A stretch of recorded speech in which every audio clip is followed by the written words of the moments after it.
Hello everyone, ayan, sunog kami ng aking nilinisan sa garden.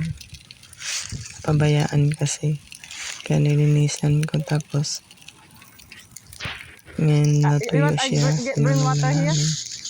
Kaya natakot ako kasi kumalat yung apoy niya. Ang bilis ng apoy kumalat.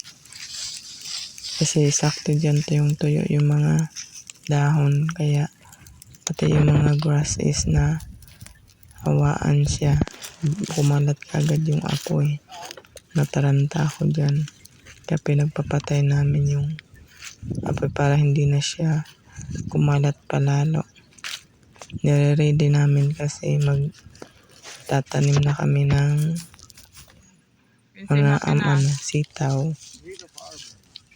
Kasi nung umuwi yung aking mister sa Pilipinas, nakabili siya ng sitaw na seed. Yan na nga yung aking anak, ang saya-saya niya kasi mahilig siyang sa apoy. Paborito niya yan. Gustong-gusto niya yung nagsusunog kami ng basura. Kung tuwa siya pag nakakita siya ng apoy, siguro magiging siya. Magiging bumbero pagdating ng araw.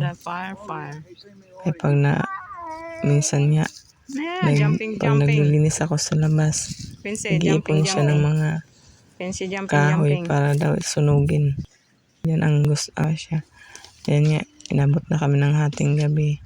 Kasi binantayan namin, hindi namin pwedeng pabayaan yung apoy. Ito kasi pag nagsusunog ka, kailangan bantayan mo kasi delikado. Baka kumalat, tumakbo yung apoy sa kapitbahay. Mas lalong delikado, kaya binabantayan pag nagsusunog ka dito. Kailangan ay bantayan mo talaga hanggang sa matapos yung apoy para safe ang lahat.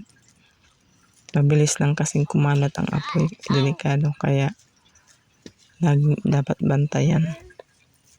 Yan nga, tumutulong na si baby ko, kay tuwa siya. Basta pag anong nakikita niya mga ginagawa, lagi siyang tumutulong. Ganyan siya.